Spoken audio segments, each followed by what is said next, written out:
Las obras de Jonathan Edwards. Capítulo 21. En este capítulo escucharán un relato sobre el voto de agradecimiento de los comisionados. Una relación sobre el sermón en Newark. Detalles de las medidas de los enemigos de la misión finalmente derrotados. Se expondrá detalles sobre una carta al Sr. Oliver.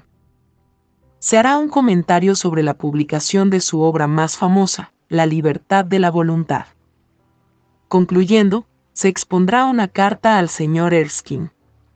Se dará algunos detalles sobre la deposición del Sr. Gillespie.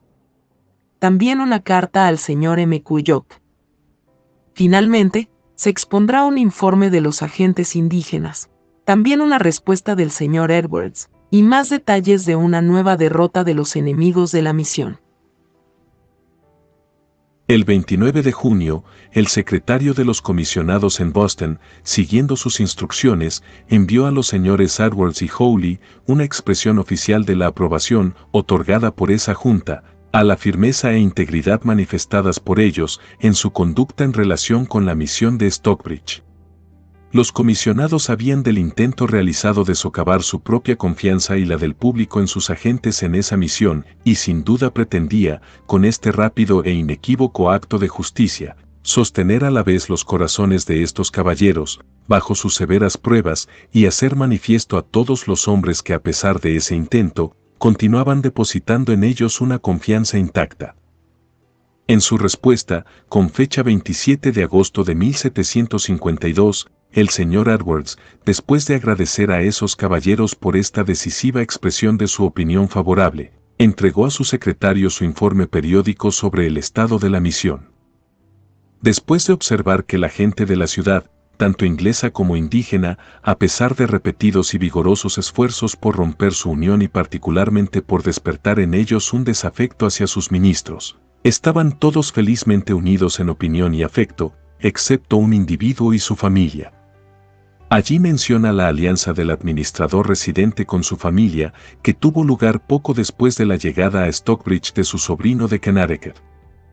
Este último caballero pronto visitó al Sr. Edwards, y después de aludir al hecho de que se oponía al nombramiento de su prima como superintendente del internado femenino, insistió, como miembro de la Sociedad de Londres, y de la Junta de Comisionados, al conocer sus motivos, y al mismo tiempo, se ofreció a ser el instrumento para solucionar las diferencias subsistentes en Stockbridge. El Sr. Edwards, prefiriendo responder a esta demanda por carta, se negó a hacer una representación del caso que tenía ante él, pero se ofreció a unirse a él, en una sincera manifestación ante la Junta de Comisionados, para que nombraran un comité que se ocupara de la situación en el lugar. Esto para indagar sobre las dificultades existentes, sobre la base de que era más apropiado tener un comité de este tipo, como jueces o mediadores, que un solo individuo que estuviera muy relacionado con la familia principalmente interesada en estas disputas. Propuso que se solicitara a los comisionados, por medio de su comité, que examinaran la gestión de los asuntos en Stockbridge, desde el principio, por todos los habitantes vivos y residentes de la ciudad, que tuvieran algo que ver con ellos en cualquier aspecto, declarándose dispuesto a abrirse con libertad ante tal comité. En respuesta a esto, su corresponsal rechazó esta propuesta, reafirmó su derecho a conocer las objeciones al propuesto maestro del internado, e insinuó el pesar que debería sentir si se veía obligado a informar a la Sociedad de Londres sobre el estado actual de las cosas en Stockbridge. El Sr. Edwards en su respuesta, insistió nuevamente en su propuesta anterior de remitir el caso a los comisionados y se declaró no satisfecho de que su corresponsal, actuando individualmente, tuviera autoridad para exigir las razones de su juicio en cuanto a la maestra de la escuela, cualquiera que sea la que pueda tener la Sociedad de Londres o sus comisionados de Boston, actuando como un todo. Concluyó, refiriéndose nuevamente a los comisionados, que eran sus electores y que poco antes le habían informado que consideraban que sus agentes eran responsables únicamente ante ellos. La llegada de este caballero, y las seguridades que se les dieron sobre su influencia en la Sociedad de Londres, revivieron por un tiempo el decaído coraje de sus amigos, particularmente del administrador residente y del agente del señor Hallis, que había decidido marcharse de Stockbridge justo antes de ese acontecimiento. Habiendo aludido así a las dañinas consecuencias que surgen de este infeliz estado de cosas, el señor Edwards prosiguió. Así continúan las cosas, en un estado de confusión, de lo cual quienes están en la distancia apenas pueden tener idea. Mientras tanto, el asunto de los 6 pueblos languidece hasta morir. Me temo que el asunto de los Mohawks ya no se recuperará y en cierto modo, está muerto. Ellos parecen desanimados, la mayoría se han ido y no espero que vuelvan a aparecer, a menos que sea para obtener regalos y satisfacer su hambre en el momento actual de gran escasez en su propio país. Al parecer, han renunciado en gran medida a la idea de venir aquí para recibir instrucción. Los Onoquaugas no han estado aquí tanto tiempo, para ser desalentados por nuestra gestión. Pero si las cosas siguen así, es de esperar que ellos también se desanimen. La gestión de las cosas ha estado durante mucho tiempo en manos equivocadas.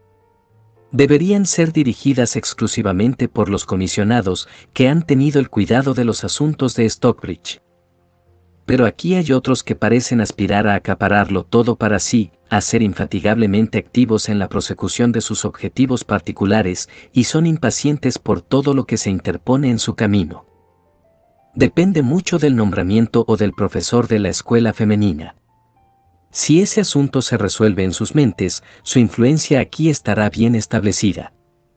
Son conscientes de que los asuntos dependen en gran medida de este simple punto, por lo tanto, ese es el tema en el que se enfocan con todas sus fuerzas. La sabiduría de los comisionados descubrirá fácilmente que esta es la coyuntura en la que se deben sentar las bases del estado futuro de las cosas en Stockbridge, de su prosperidad o adversidad, y tal vez sin posibilidad de reparación futura. Me considero llamado a hablar con cierta libertad en tal coyuntura, por lo tanto, espero que los comisionados interpreten con franqueza mi decisión. No creo que nuestros asuntos prosperen alguna vez y deben estar bajo el control del administrador residente y sus amigos. En el mes de septiembre, el señor Edwards fue a Nueva Jersey y el 28 de ese mes, ante el sínodo de Newark, predicó un sermón basado en Santiago 2:19, el cual se tituló La verdadera gracia se distingue de la experiencia de los demonios. Posteriormente este sermón se publicó a petición de ellos. Es una exposición clara, condensada y poderosa de las diferencias entre la religión real y sus falsificaciones, y resultará eminentemente útil como criterio del carácter cristiano.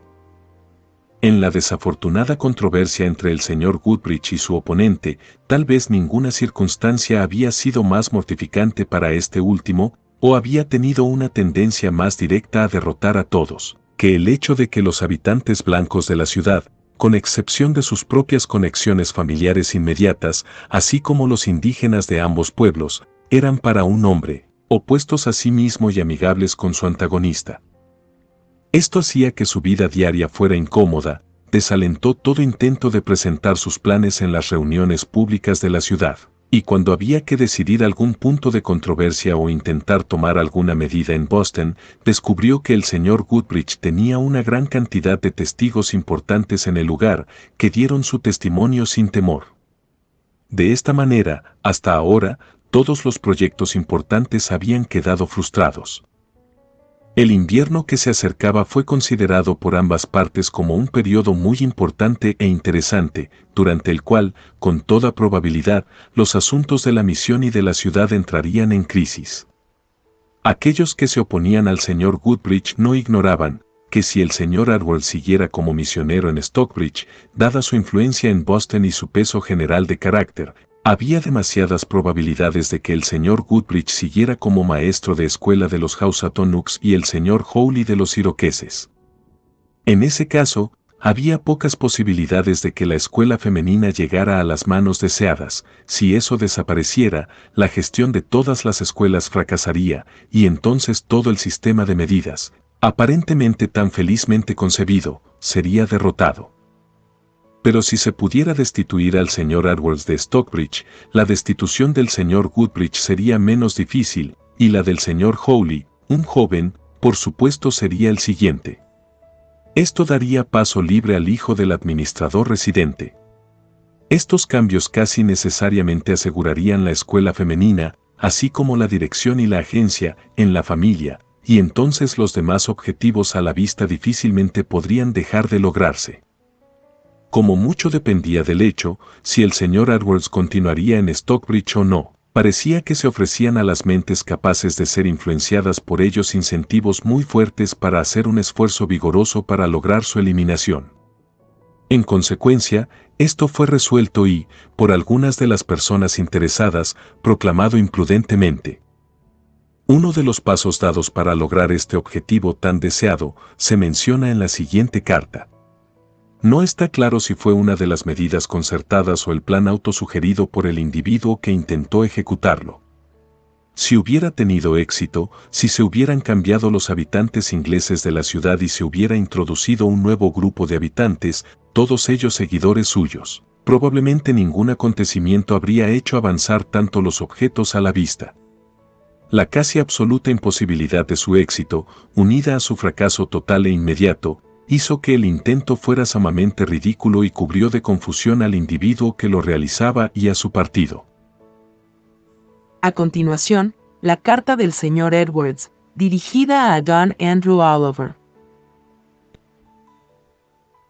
Para Don Andrew Oliver.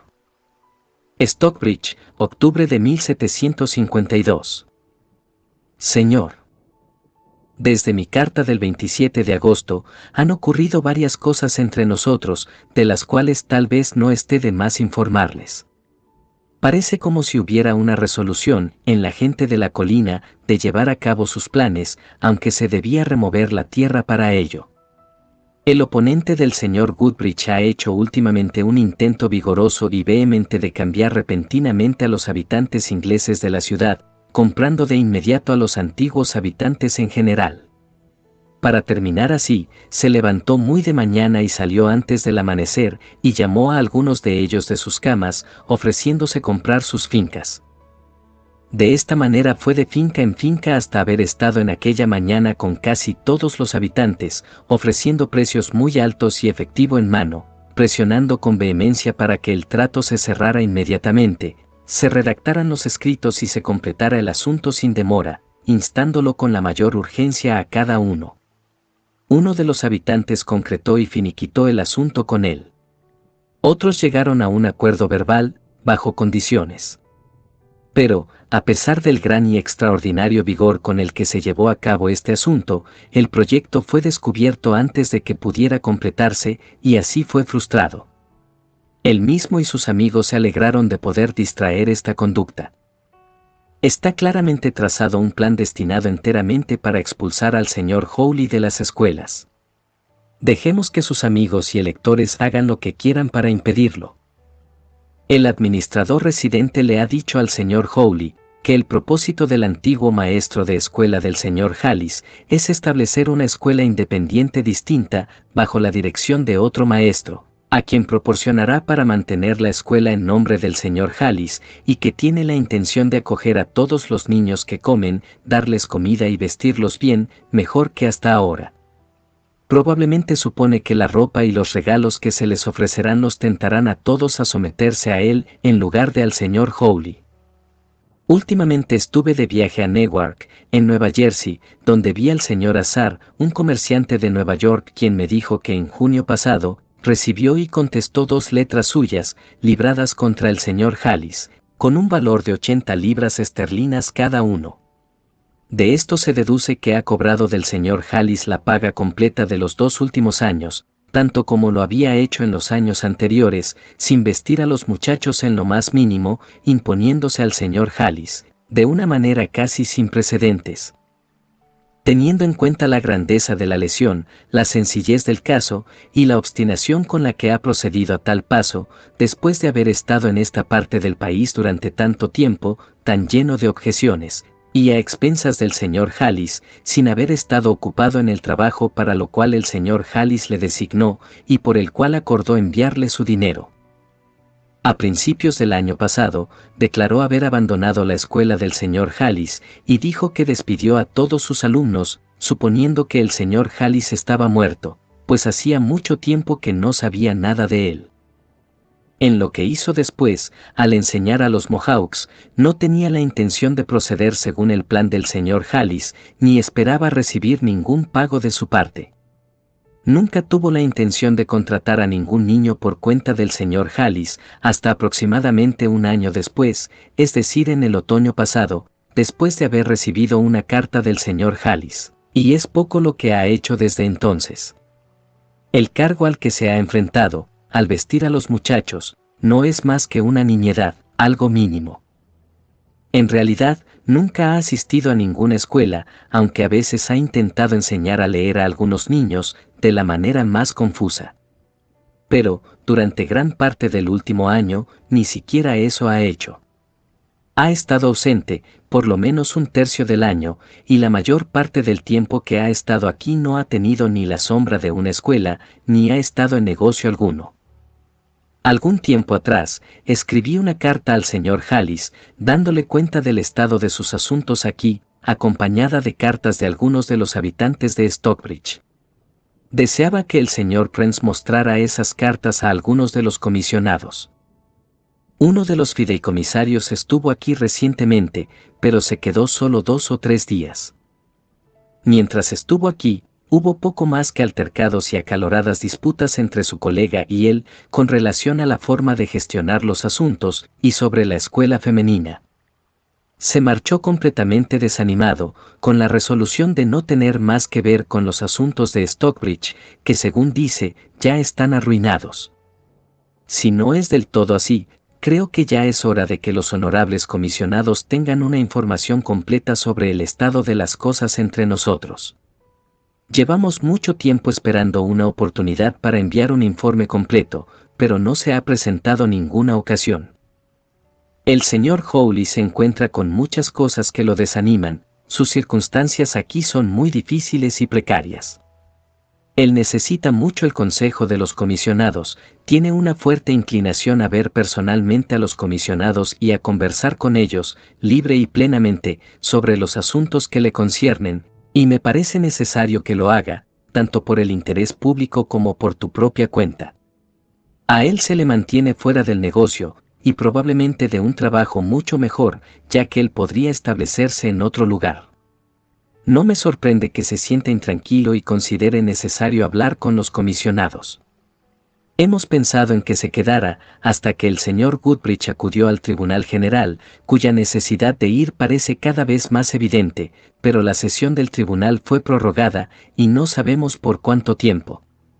Los importantes asuntos de inteligencia para los comisionados y para el señor Halley se retrasaron tanto por falta de oportunidad, que mucho requiere su rápida notificación. Nuestras calamidades también continúan y empeoran cada vez más, y ahora es un momento en el que la mayoría de los Mohawks se han ido, y por lo tanto un momento en el que el señor Hawley puede estar ausente, con muchos menos inconvenientes que dentro de algún tiempo, cuando se espera que muchos de los Mohawk caigan, como consecuencia de la falta de provisiones en su propio pueblo. Considerando que probablemente los comisionados podrían tener una oportunidad más libre de escuchar y analizar las declaraciones del señor Hawley, ahora mucho mejor que en el momento de la sesión del tribunal, y asimismo podría ser conveniente para los comisionados el recibir notificaciones del estado de nuestros asuntos, a fin de madurar sus pensamientos al respecto, antes de la sesión del tribunal. Digo que teniendo en cuenta estas cosas, se consideró aconsejable que el señor Hawley no retrasara su viaje. Que el Altísimo dé sabiduría, consejo y éxito a los comisionados en sus consultas sobre nuestros asuntos, y dirija y ayude a quienes están aquí empleados en un servicio tan importante, es la humilde y ferviente oración de su más obediente servidor. Jonathan Edwards. De estas escenas de intriga infructuosa y avaricia decepcionada, de las cuales, si la vida y obra del señor Edwards, como misionero en Stockbridge, se hubiera podido exponer con justicia sin detallarlas, se habría prescindido con mucho gusto. Con todo esto el lector podrá volver con placer, después de un breve intervalo, a las comunicaciones motivadas por la amistad y relacionadas con los intereses más generales de la Iglesia.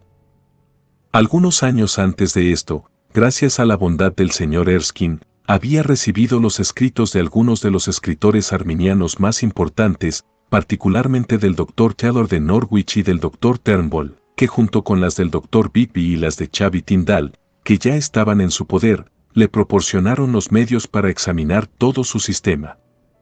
Comenzó este examen formalmente mucho antes de abandonar Northampton y en el verano de 1747, como ya hemos visto, anunció en su primera carta al señor Erskine el plan general de un discurso sobre la libertad de la voluntad y la agencia moral.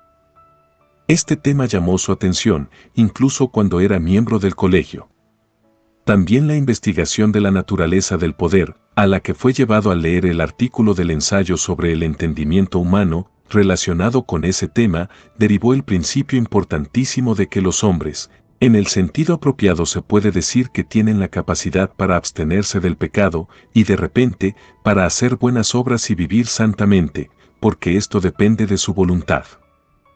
Después de que el señor Edwards hubo anunciado así su plan, su atención fue necesariamente desviada de su ejecución, durante su residencia en Northampton, por la controversia relacionada a los requisitos para la comunión, su tratado sobre ese tema y las muchas perplejidades y embarazos que terminaron en su despido. Su expulsión de Northampton, el establecimiento de su familia en Stockbridge, la respuesta al señor Williams y sus deberes ordinarios como ministro y misionero, y la infeliz controversia que subsistía respecto a la misión, ocuparon todo su tiempo, hasta julio de 1752. En el mes de agosto siguiente, se puso a trabajar y continuó así por poco tiempo, ya que la violencia de la controversia y los intentos del partido hostil al señor Goodrich y su plan para expulsarlo de Stockbridge lo obligaron a interrumpir sus trabajos.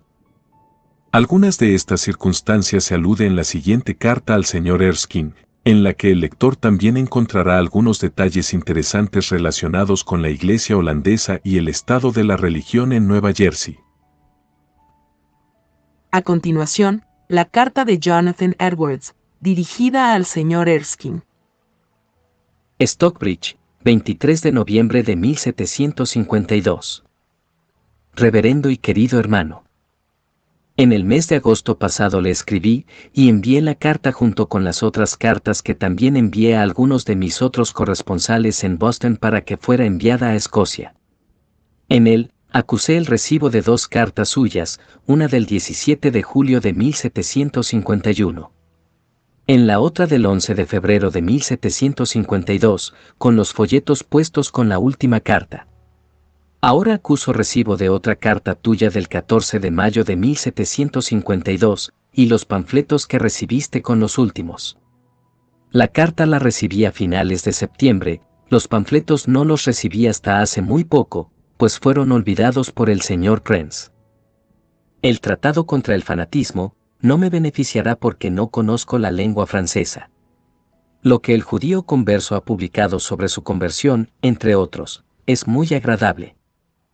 Ahora le agradezco de corazón esta carta y el paquete. Me alegra mucho ver lo que escribe sobre el estado de la religión en Holanda. Pero creo que hay más de una mezcla de lo que es malo con lo bueno, que aparece en esa tierra, de lo que el señor Canary y muchos otros ministros allí son conscientes, y que encontrarán que las consecuencias de no distinguir cuidadosa y críticamente entre lo bueno y lo malo, y así protegerse con la mayor precaución y diligencia contra lo último, resultará peor de lo que ahora conciben. Según usted, ahora está sucediendo exactamente con el señor Canary como sucedió con muchos ministros piadosos en América en la época del gran avivamiento religioso aquí. Ellos consideraban impertinentes e inoportunas las indagaciones críticas sobre la diferencia entre la verdadera gracia y sus falsificaciones, o al menos decían que el estar muy ocupados en tales indagaciones y emplear tiempo en ellas, tendían más bien a amortiguar la obra del Espíritu de Dios que a promoverla. Ellos desviaban sus propias mentes y las mentes de los demás, como suponían, de aquello a lo que Dios, en un momento tan extraordinario, los llamaba ruidosamente a atender de manera más especial. El clamor de ellos fue: «Oh, no hay peligro de ser extraviados, si solo somos vivaces en la religión y estamos llenos del Espíritu de Dios y vivimos por fe. Si solo seguimos a Dios, no hay peligro de que nos conduzcan por mal camino. Son los fríos, carnales y sin vida los más propensos a ser ciegos y a caminar en tinieblas». Sigamos adelante y no nos quedemos obstaculizando la buena obra quedándonos y gastando tiempo en estas críticas y razonamientos carnales. Entre otras palabras similares, este fue el lenguaje de muchos, hasta que se internaron profundamente en el yermo y fueron enseñados por las zarzas y espinas del desierto. Sin embargo, no es de extrañar que los teólogos de Europa no den mucha importancia a las advertencias que reciben de una parte tan oscura del mundo. A otras partes de la Iglesia de Dios se les debe enseñar como a nosotros, y cuando vean y sientan, entonces creerán. No es que yo crea que haya tanto entusiasmo y desorden mezclados con la obra en Holanda, como lo hubo en muchas partes de América, en el tiempo del último avivamiento de la religión aquí. Pero sí creo que la obra debe ser más pura, y el pueblo más completamente protegido de sus artimañas, que engañaron a Eva a través de su sutileza, y que corrompe las mentes de las personas celosas de la simplicidad que hay en Cristo, antes de que la obra vaya a una conquista general y se mantenga en su poder y gloria por un gran periodo de tiempo. Pero Dios se saldrá con la suya. ¿Quién, siendo su consejero, le enseñó? Debemos esperar confusión y alboroto antes de tener esa abundancia de paz y verdad de la que hablan las Escrituras. Muchos correrán de aquí para allá, y la ciencia se aumentará. Los ministros holandeses en América que usted menciona y que conozco son algunos de los ministros más jóvenes y que nacieron en América, aunque varios de ellos han tenido parte de su educación en Holanda. No los conozco lo suficiente como para saber sus sentimientos, en particular, acerca de esas mezclas corruptas antes mencionadas y el cuidado que se debe tener para protegerse contra ellas. Sin embargo, no es muy probable que si algunos de ellos escribieran a sus hermanos en Holanda, sus cartas tuvieran más influencia sobre ellos que las cartas tuyas y de algunos otros ministros de Escocia. No obstante, existe la posibilidad de que con el tiempo se produzcan efectos muy felices del creciente conocimiento y unión que existe entre un número muy considerable de ministros holandeses muy esperanzados y piadosos, en la provincia de Nueva York y Nueva Jersey, y muchos ministros ingleses y escoceses en América. El número de ministros holandeses bien dispuestos en estas provincias ha aumentado notablemente últimamente, de modo que creo que cuando se reúnen en su coetus, es decir, el grupo internacional de padres, constituyen la parte principal. Algunos de los ministros mayores parecen ser de sentimientos y disposiciones muy contrarias, no pareciendo amistosos, como los otros, a lo que ellos estiman con el poder de la religión. Ellos no aprueban la predicación estricta y experimental, la que escudriña y despierta. Esto ha ocasionado varias contiendas entre ellos. Sin embargo, como prevalece el tipo más estricto, es probable que ellos salgan airosos. Las iglesias holandesas en estas provincias han sido hasta ahora tan dependientes del classis en Holanda, que siempre que alguno de ellos ha sido educado para el ministerio, y alguna iglesia ha estado deseosa de sus administraciones, no han podido recibir sus órdenes en este lado del océano, sino que se han visto obligados a ir a Holanda para la ordenación, lo cual ha sido un gran estorbo que ha acompañado el establecimiento de ministros entre ellos. Sin duda ha sido una ocasión de que tales multitudes de holandeses estén totalmente sin ministros.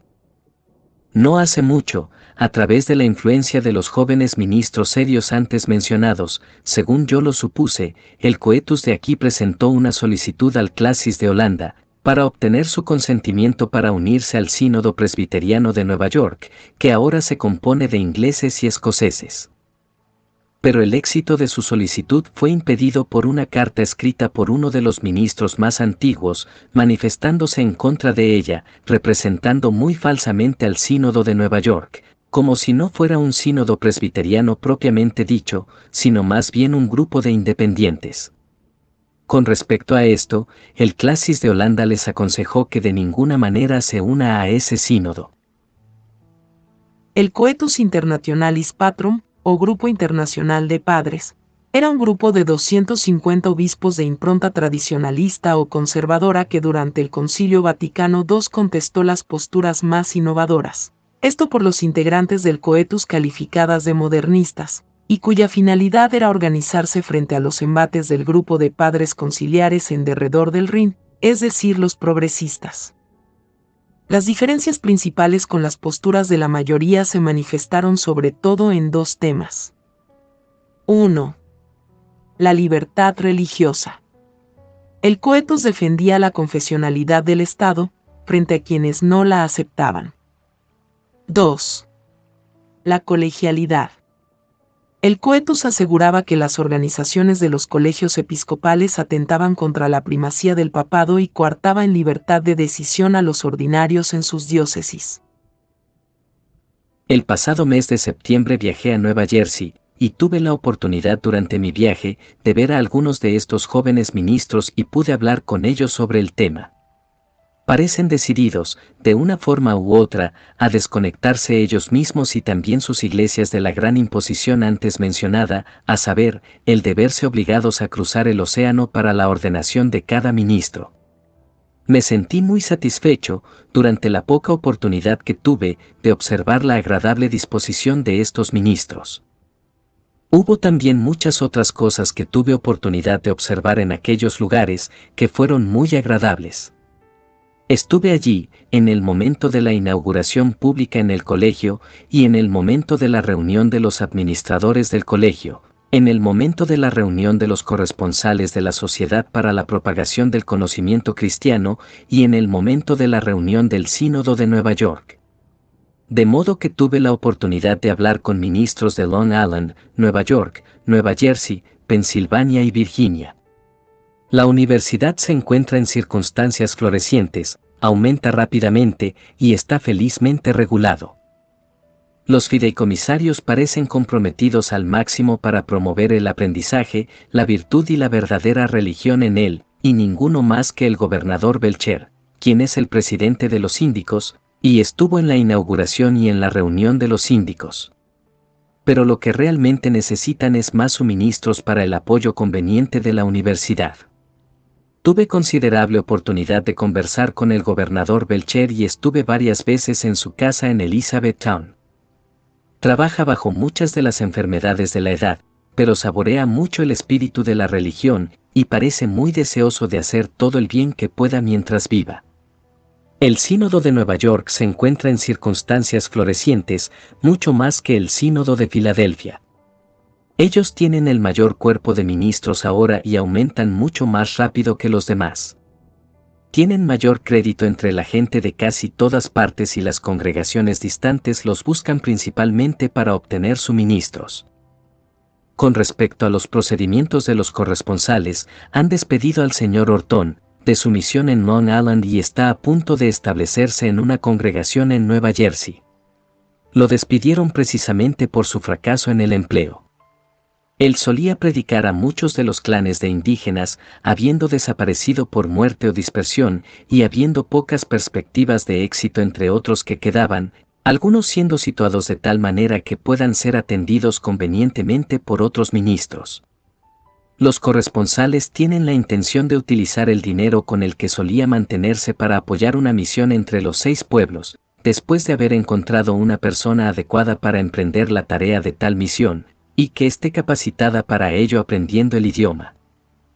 Ellos se esforzaron por conseguir una persona adecuada para el negocio en Nueva Jersey, pero al no tener éxito, votaron para otorgar poderes al señor Bellamy, al señor Hopkins de Sheffield y a mí, para buscar una persona adecuada, si es que podemos encontrarla por el momento en Nueva Inglaterra, con la idea que venga a vivir a Stockbridge y esté aquí aprendiendo el idioma Mohawk con el señor Howley, nuestro maestro de escuela para los Mohawk, para así prepararlo para la misión. Las personas aptas para el empleo y las que pueden obtenerse son muy escasas, y es dudoso que podamos obtener uno. Hay una nube muy oscura que envuelve actualmente el asunto, relacionado con los indígenas en Stockbridge, ocasionado en gran medida por uno de los agentes de la provincia, que vive en Stockbridge, que sigue medidas muy contrarias a las medidas de los comisionados de la sociedad londinense. La oposición se mantiene, no con un pequeño grado de rigidez y resolución, y la contienda se ha vuelto tan grande que ha traído las cosas a una gran confusión. Este caballero es un hombre de cierto rol, y los parientes de su esposa colaboran seriamente con él, y muchos de ellos son personas de considerable importancia en el país. A todos los comisionados no les gusta mucho su conducta. Esta contienda no ocasiona malentendidos entre la gente de Stockbridge en general. Todos, excepto los más cercanos a la familia, tanto ingleses como indígenas, están felizmente unidos a mí y a mi familia. Sería muy tedioso para mí escribir, y para usted leer, todos los detalles de este incómodo asunto. Los comisionados se esfuerzan por aliviarnos de esta calamidad, y es probable que tengan éxito. Le agradezco la relación que hace de algunos valiosos libros publicados. Deseo que continúe favoreciéndome de esa manera. El pasado mes de agosto empecé a escribir un poco sobre la controversia arminiana, pero pronto lo interrumpí, y han sido tales mis extraordinarias ocupaciones y obstáculos, que desde entonces no he tenido tiempo de escribir sobre ese asunto. Pero espero que Dios, en su providencia, me favorezca con la oportunidad de llevar adelante el proyecto. Deseo sus oraciones para que Dios me ayude en ello y en toda la obra a la que estoy llamado, y me permita conducir mi vida para su gloria y aceptación, bajo todas las dificultades y pruebas. Mi esposa se une a mí para enviarle el más cordial y afectuoso saludo a usted y a la señora Erskine. Soy yo, querido señor, tu cariñoso y muy agradecido hermano y siervo.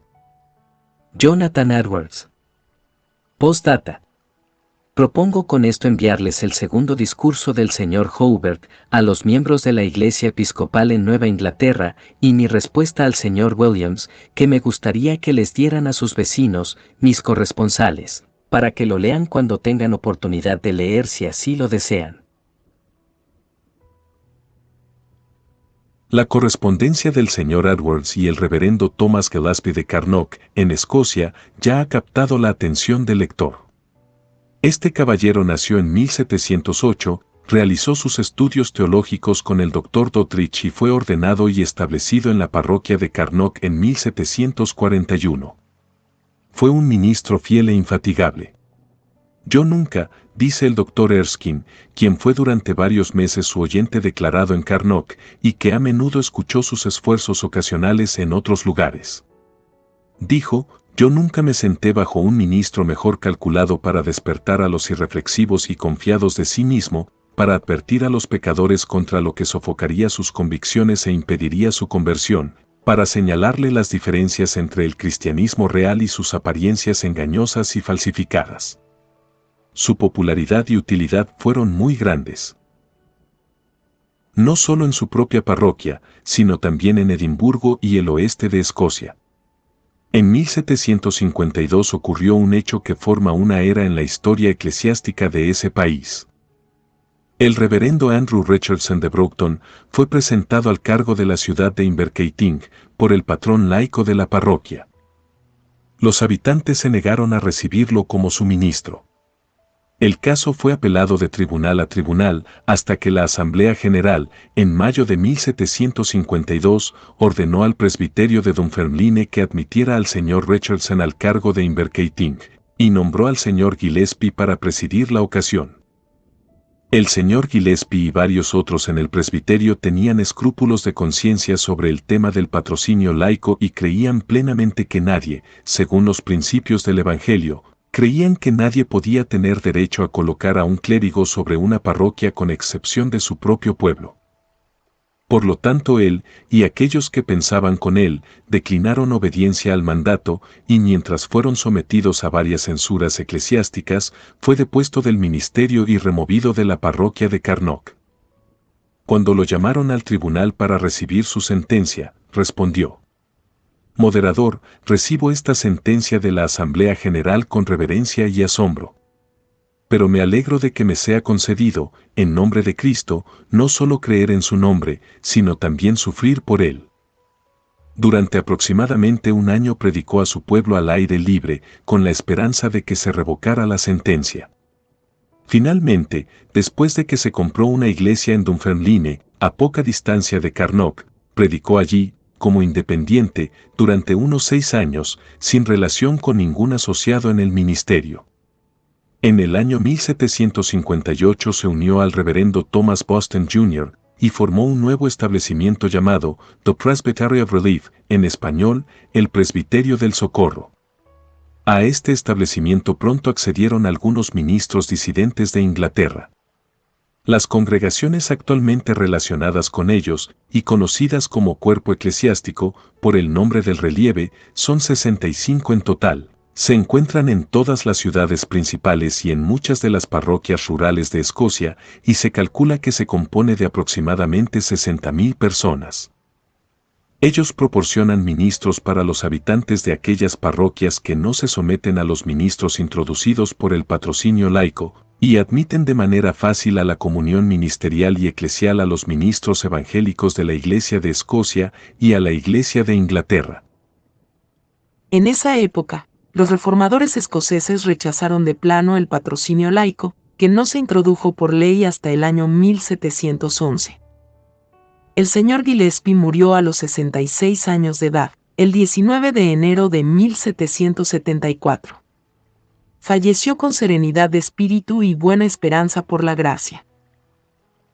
Los corresponsales del señor Edwards le habían enviado varias publicaciones relativas a la deposición del señor Gillespie, y las opiniones que formó al respecto, tal como se expresa en la siguiente carta. Si bien en ese momento debieron haber sido de consuelo y de mucho ánimo para el excelente hombre a quien fueron enviadas, también probablemente armonizarán con las de cada lector de estas páginas. A continuación, la carta escrita por Jonathan Edwards, al reverendo Thomas Gillespie, en Carnock, Escocia. Al reverendo Thomas Gillespie, Carnock. Stockbridge, 24 de noviembre de 1752. Reverendo y querido hermano. En las cartas y panfletos que me han enviado últimamente algunos de mis corresponsales en Escocia, he recibido el conmovedor y sorprendente relato de su deposición, por no ayudar en el asentamiento del señor Richardson en Inverkeithing. Las circunstancias de este asunto parecen ser tales que manifiestan abundantemente que tu causa es buena, al mismo tiempo que muestran claramente el espíritu perseguidor con el que se ha procedido contra usted. Es extraño que una iglesia protestante condene y destituya a uno de sus ministros, por negarse conscientemente a actuar por un acuerdo forzado de un ministro sobre una congregación que no lo ha elegido como pastor. Sino más bien, que es totalmente reacia a sus administraciones, al menos en lo que se refiere a la asistencia declarada de ellos.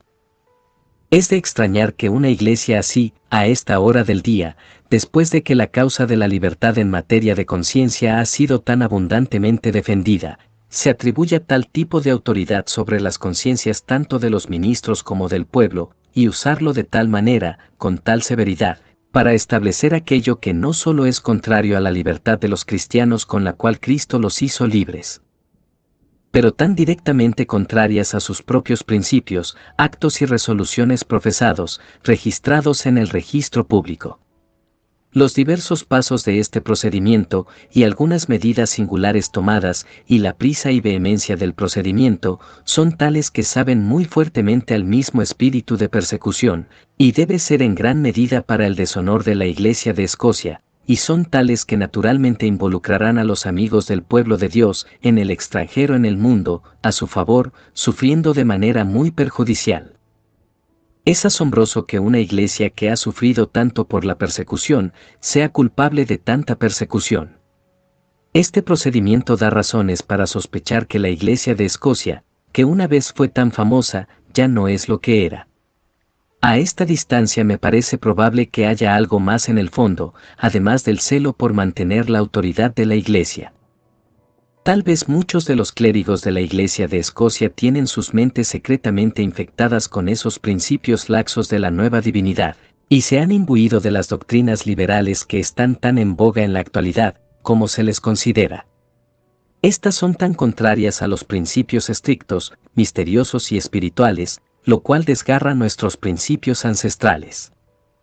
He observado que estas opiniones modernas de moda, por nobles y liberales que sean, suelen ir acompañadas, no solo de un altivo desprecio, sino de una interna maligna amargura de corazón, hacia todos los celosos maestros y defensores de los principios espirituales contrarios, que no casi se refiere a los aspectos vitales de la religión y al poder de la piedad experimental. Sin duda alguna, este ha sido el caso en esta tierra. He conocido a muchos caballeros, especialmente en el ministerio, contaminados con estos principios liberales, quienes, aunque ninguno parece ser tan acérrimo defensor como ellos, de la libertad, y me refiero a la libertad de pensamiento, o condenar un espíritu estrecho y persecutor tanto como ellos.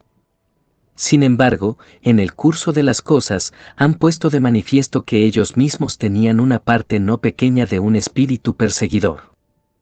De hecho, estaban en contra de que alguien restringiera sus libertades y tratara de controlar sus pensamientos y profesar lo que quisiera, y eso es lo que realmente quieren decir cuando abogan por la libertad. Pero tienen esa enemistad interior de espíritu hacia los otros mencionados, que si ven la oportunidad de perseguirlos bajo algún buen manto y con algún pretexto falso, la abrazarán con entusiasmo y procederán con gran severidad y vehemencia. Hasta ahora tal vez, si se supiera la verdad, parecería que algunos de vuestros más encarnizados perseguidores os odian mucho más por otra cosa que por no obedecer las órdenes de la Asamblea General. Yo no pretendo saber cómo está el caso. Solo hablo por lo que he visto y he encontrado aquí en América, en casos algo parecidos. Sin embargo, no hay duda de que este procedimiento permanecerá en los registros del tiempo futuro, para reproche duradero de sus perseguidores.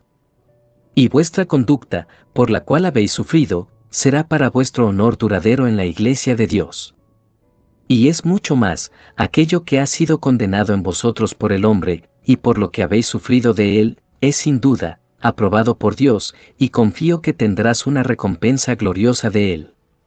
Porque la causa por la que sufrís es la causa de Dios, y si Dios es por nosotros, ¿quién contra nosotros? Si Él justifica, ¿qué nos importa quién condena? No solo se manifiesta la misericordia de Dios, querido hermano, al concederte sufrir por Él, sino que se debe tener en cuenta su misericordia en muchas de las circunstancias de este sufrimiento.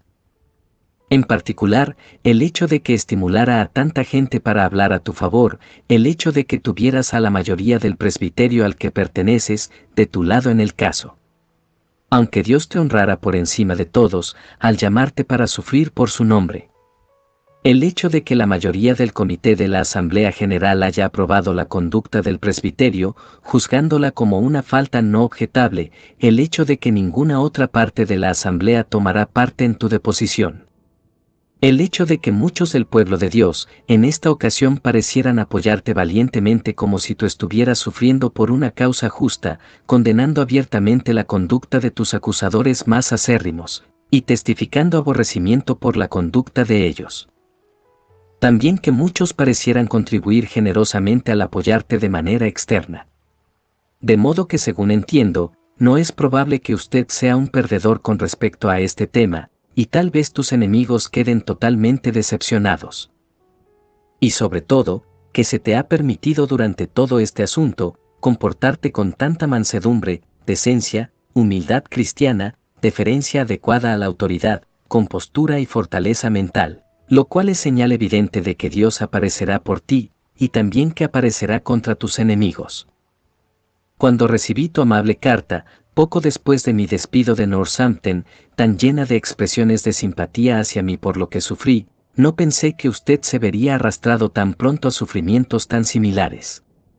Pero, dado que Dios así lo ha ordenado en su providencia, mi oración y esperanza es que recompense abundantemente tu simpatía en mi caso. Bienaventurados los misericordiosos, porque ellos alcanzarán misericordia. En lo que a mí respecta, todavía me encuentro con dificultades en mi nueva posición, que provienen en parte de opiniones privadas, como es de temer, de algunas personas particulares de cierta notoriedad y distinción, que están interesadas en el asunto de los Mohawks aquí.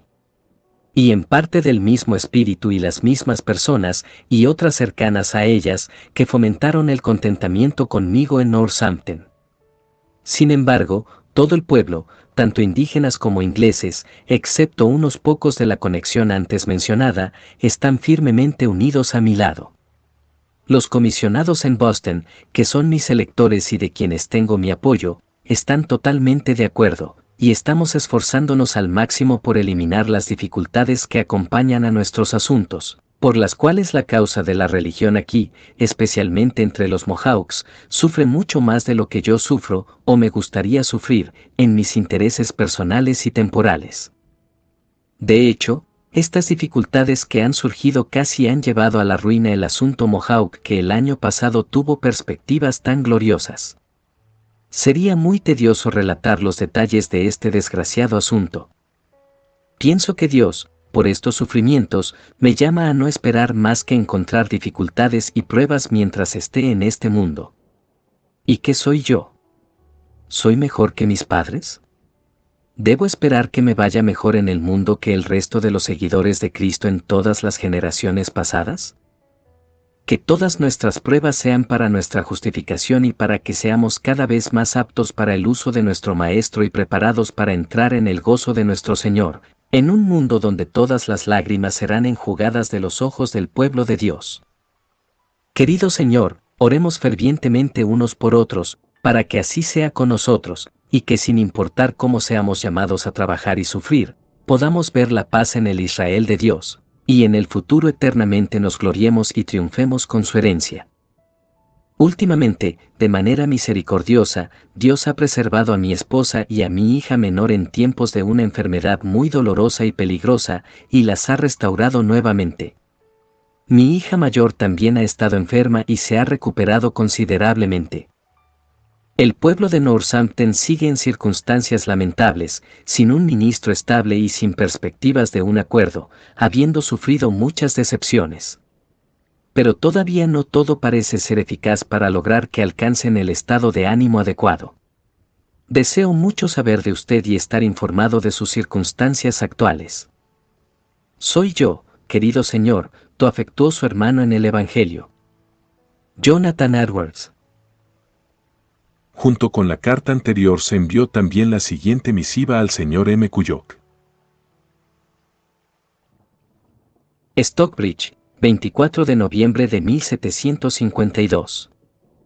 Reverendo y querido Señor.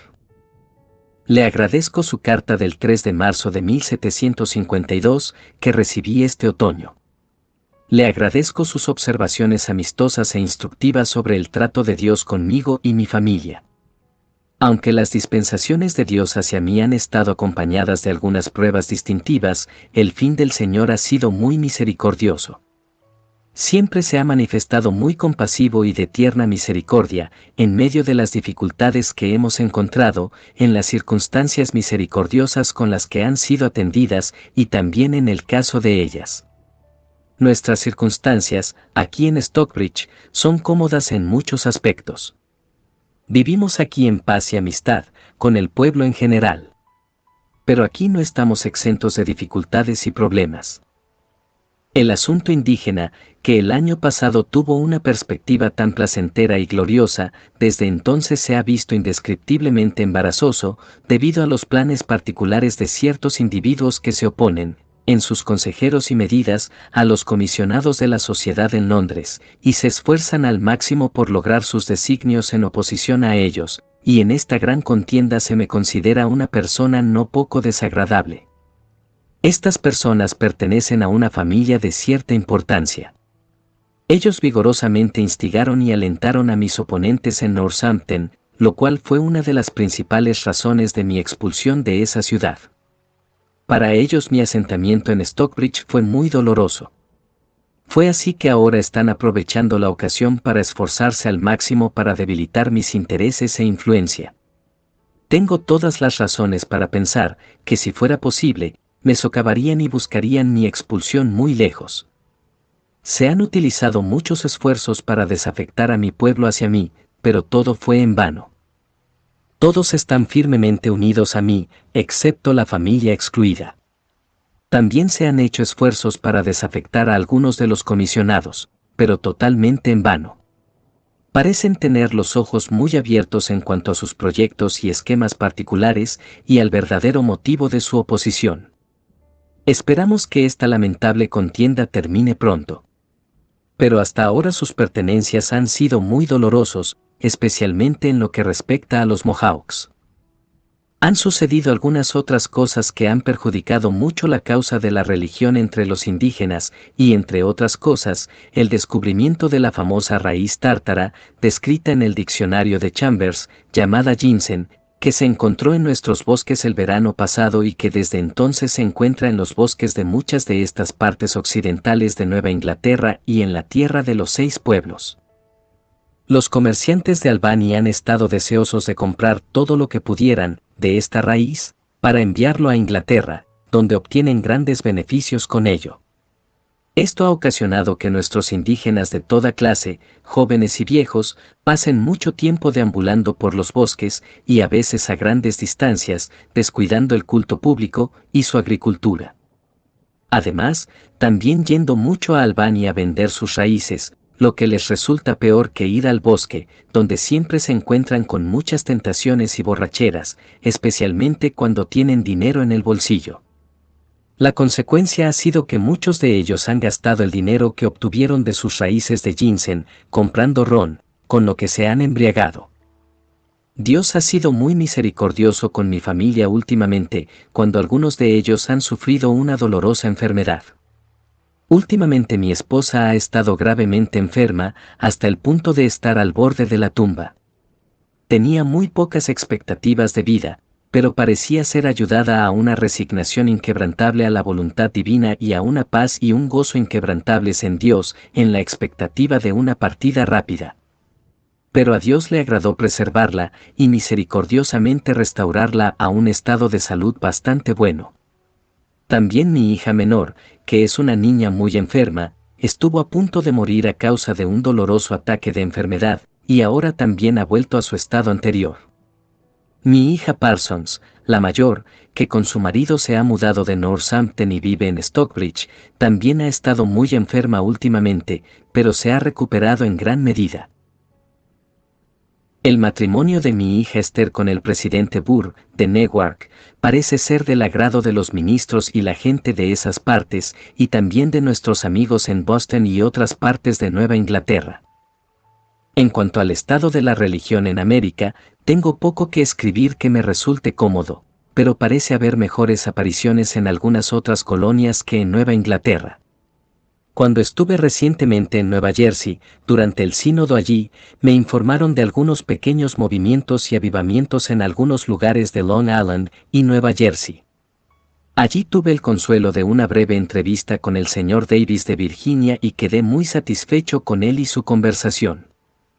Parece ser un hombre de entendimiento muy sólido, discreto en su comportamiento, educado y caballeroso en sus modales, así como ferviente y celoso en la religión. Él me dio cuenta de la probabilidad de que un tal señor Todd, un joven de buen saber y carácter piadoso, se estableciera en una parte de Virginia cercana a él. El señor Davis representó ante el sínodo las grandes necesidades de la gente en las partes más distantes de Virginia, donde multitudes fueron notablemente despertadas y reformadas hace varios años y que desde entonces han estado sedientas de las ordenanzas de Dios. La gente es principalmente de Irlanda, de origen escocesa. El sínodo nombró a 2 hombres para que fueran a predicar entre esta gente. Ellos son, el señor Henry, un escocés que recientemente obtuvo un título en la Universidad de Nueva Jersey, y el señor Grenman, un joven que fue educado por el señor David Brenner. El pueblo de Northampton se encuentra en circunstancias lamentables, todavía carece de un ministro y se ha topado con una larga serie de decepciones en sus intentos de reubicar el ministerio entre ellos. Mis oponentes han tenido acaloradas disputas entre ellos. Últimamente se han visto completamente desprovistos de alguien que predique firmemente entre ellos.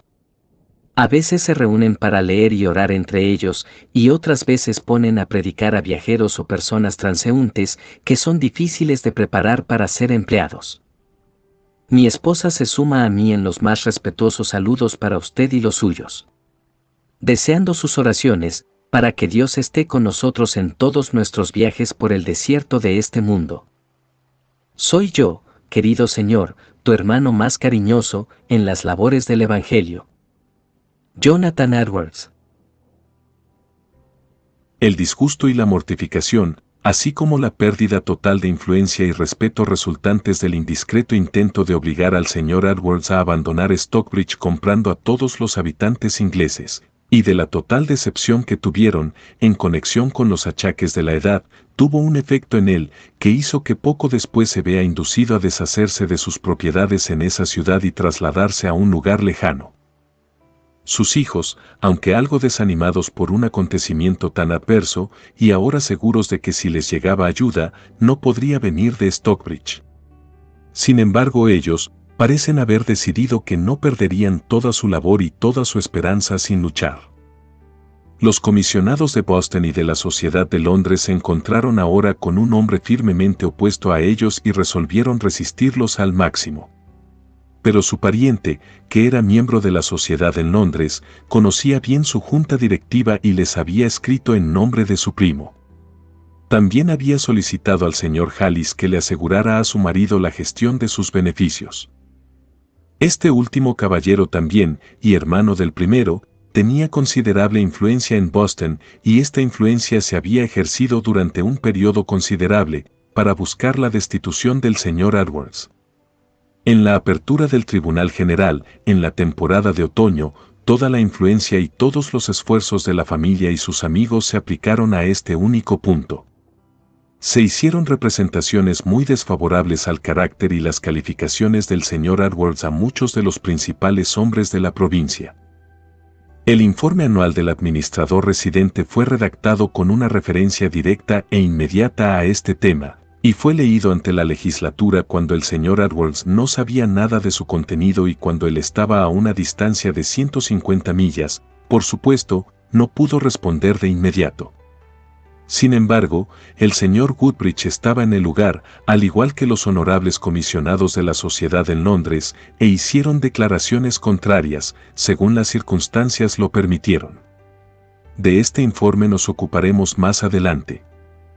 Mientras el señor Woodbridge estaba en Boston, el hijo de su oponente, que había ido allí en compañía de su cuñado, el autor del informe, le comunicó, y esto de forma muy imprudente, que este último había solicitado a su excelencia, el Sir William Pepperell, gobernador de la provincia, para escribir a Inglaterra y utilizar su influencia en la Corporación de Londres para que el señor Edwards pueda ser destituido del cargo de misionero. Con respecto a esto, el Sir William se había comprometido a hacerlo. Al recibir esta información tan directamente, el señor Edwards se sintió obligado, por consideración a su propia reputación y al bienestar de su familia, a dirigirse al Sir William sobre el tema, lo cual hizo en una carta fechada el 30 de enero de 1753. En esta carta, después de recitar los hechos anteriores, como disculpa por haberla escrito, y mencionar la gran desventaja en la que se encontraba al intentar defenderse a tal distancia, cuando no sabía lo que se había dicho en su perjuicio. Afirma, entre otras cosas, lo siguiente: que desde el resurgimiento de la religión en 1734, la familia con la que ahora estaba relacionado el autor del informe había descubierto una hostilidad incesante hacia él y su propia familia, a pesar de los mejores esfuerzos que podría hacer para eliminarlo. También que se involucraron profundamente en la controversia de Northampton del lado de sus oponentes, sosteniéndolos, dirigiéndolos y animándolos en todas sus medidas. Les dijo que especialmente dos de ellos habían sido los asesores confidenciales de la oposición para solicitar su destitución, que cuando se propuso su traslado a Stockbridge, toda la familia, allí y en otros lugares, se opusieron con gran vehemencia cuando vieron una entera unión y un compromiso universal en el resto de los habitantes, tanto ingleses como indígenas, por su establecimiento allí. Agregó que no había esperanza de impedirlo, parecían haber cambiado de opinión, que el autor del informe, durante toda la controversia en Northampton, en oposición directa a la familia con la que ahora estaba relacionado, había seguido siendo su celoso amigo y defensor.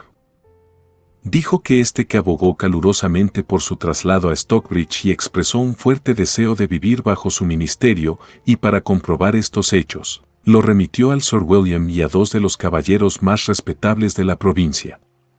Esta amistad confidencial duró hasta su conexión con esa familia, y luego de repente se transformó, primero en secreta y luego en abierta oposición. Dijeron que él personalmente lo había culpado por predicar a los Mohawks. Lo culpó por entrometerse con lo que no era asunto suyo, aunque el señor Edwards presentó la nota de los comisionados, deseando expresamente que predicara a los Mohawks, hasta que se nombrara un misionero distinguido sobre ellos. Dijo que la razón abiertamente señalada por el gran resentimiento del autor del informe y de sus amigos contra el señor Edwards, era porque se había opuesto al nombramiento de la esposa de ese caballero como maestra de la escuela femenina. Aunque ni dijo ni hizo nada al respecto, hasta que su opinión fue expresamente solicitada por escrito por los comisionados y luego que se opuso a ella, por considerarle como una persona que tenía bajo su cuidado dos familias numerosas de niños y que le sería imposible instruir y gobernar a los niños de una escuela indígena. También habló en cuanto a sus calificaciones para el negocio de un misionero, su facultad comunicativa, etc.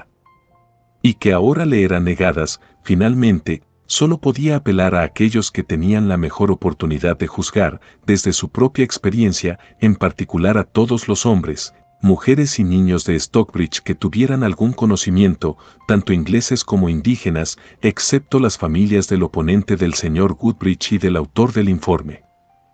El señor Edwards luego agregó: Ahora, señor, le pido humildemente que si hubiera decidido intentar sacarme de mi empleo actual aquí, una vez más tomara el asunto en su consideración imparcialmente. Le ruego que considere, señor, en qué desventajas me encuentro, sin saber lo que se ha dicho de mí en la conversación, sin saber, por tanto, la acusación ni a qué responder. La ruina de mi utilidad y la ruina de mi familia, que ha sufrido mucho en años pasados por causa de la justicia, no son en realidad cosas de igual consideración que el bien público. Sin embargo, ciertamente, primero debería tener una audiencia igualitaria, imparcial y sincera antes de ser ejecutado por el bien público. Debo dejar el asunto, querido señor, a su justicia y prudencia cristiana, encomendando el asunto al que conoce todos los daños que he sufrido, y cuán injustamente sufro. Ahora a el que es el gran protector de los inocentes y oprimidos, le ruego que os guíe en vuestra determinación y que misericordiosamente ordene el fin. En el mes de febrero de 1753, el edificio erigido para la instrucción de los niños Mohawk, comúnmente llamado internado, se incendió de manera desconocida y, con una cantidad considerable de muebles en su interior, quedó reducido a cenizas.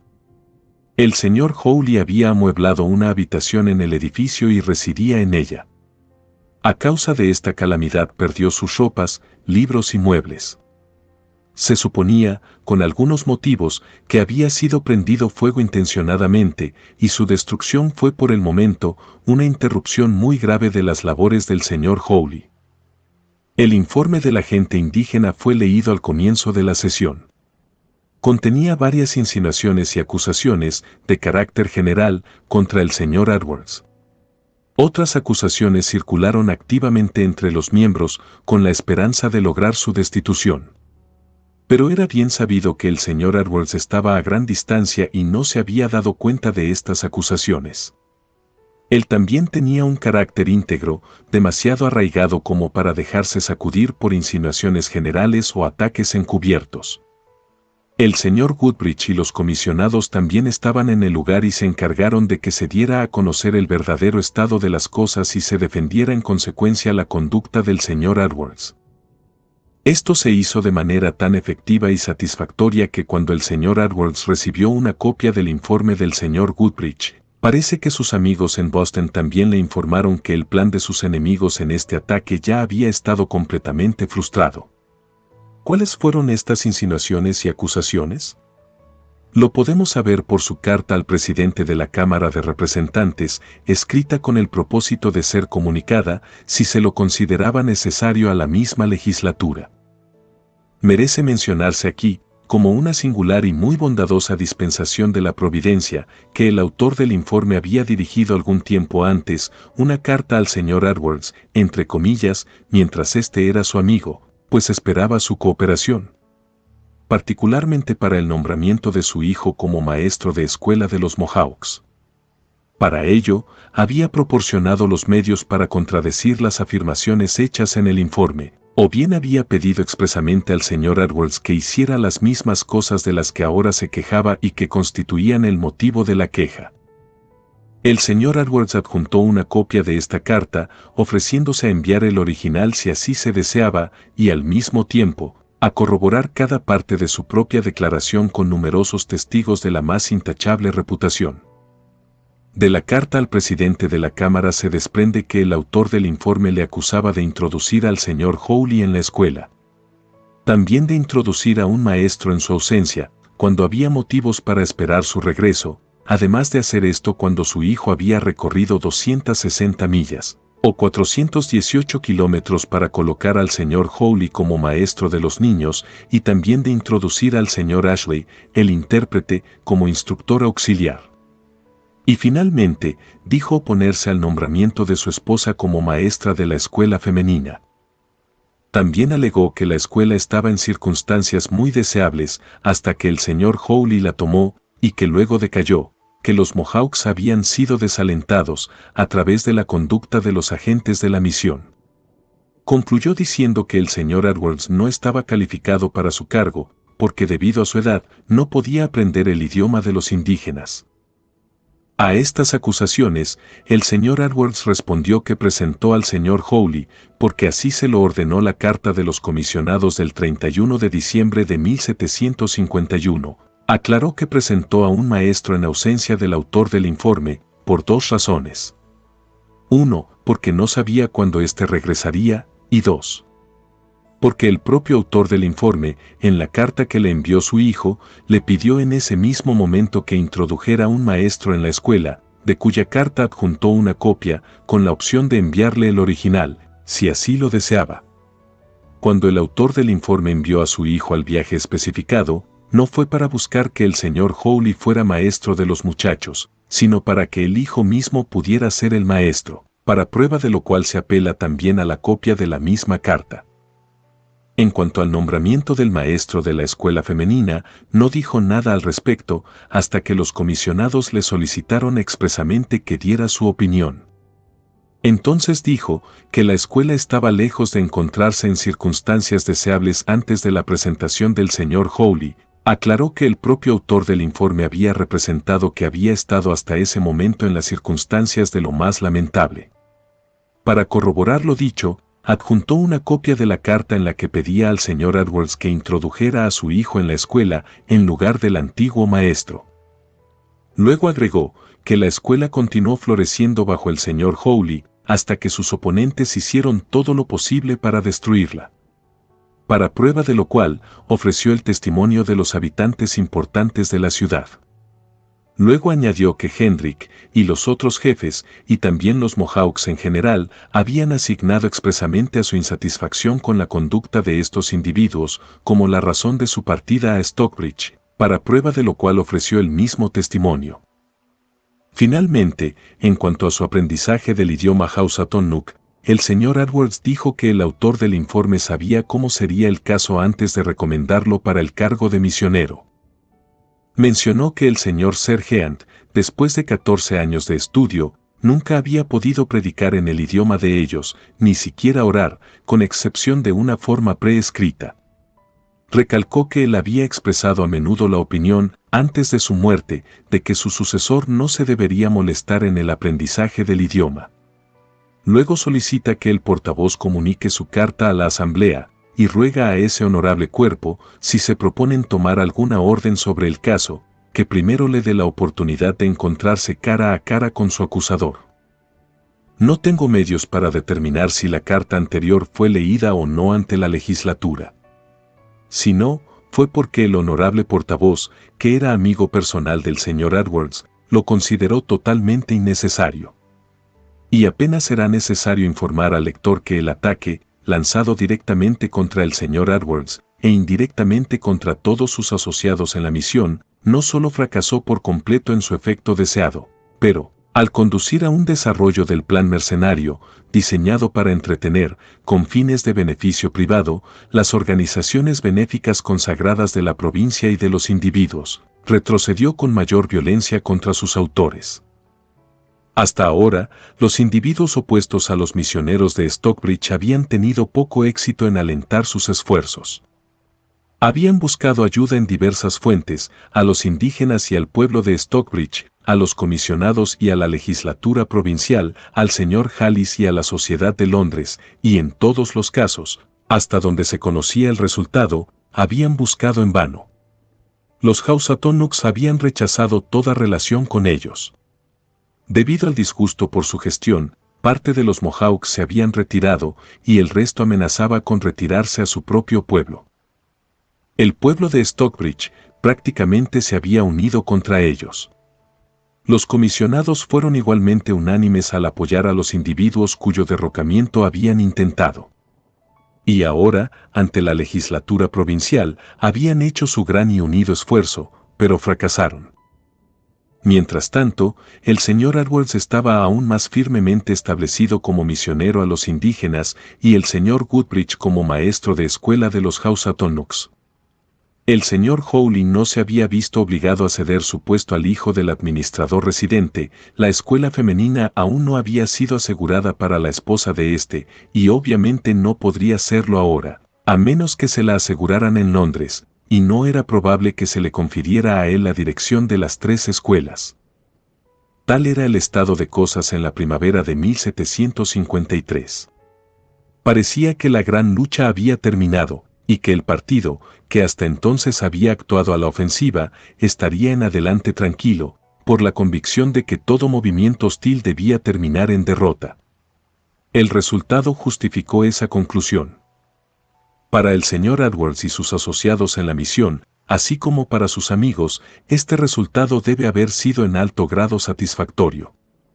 Cuando él llegó a Stockbridge, encontró esa situación en marcha y pronto descubrió que se trataba de una controversia entre amigos y enemigos de la misión, es decir, entre los que aspiraban el bienestar real de los indígenas, y los que se esforzaban en utilizarlos como instrumentos de su propio beneficio privado.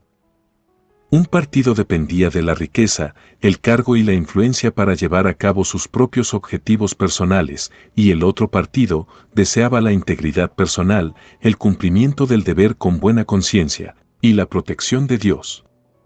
Durante un tiempo el señor Edwards evitó tomar parte en esa controversia, y su propia comodidad temporal y el bienestar de su familia parecían requerir que perseverara en esa actitud. Sin embargo, la conciencia se lo prohibió. Las opciones eran sentarse tranquilamente y ver cómo las organizaciones benéficas de la provincia, de la Sociedad de Londres y del señor Hallis se desviaban de su curso previsto para llenar las arcas de la avaricia privada, o bien, debía unirse con aquellos que estaban ejerciendo toda su influencia para impedirlo. En tal estado de cosas, no podía deliberadamente quedarse indiferente, y mediante la bendición divina ahora a él y a sus asociados se les permitió ver que no habían trabajado ni sufrido en vano. Fin del capítulo 21.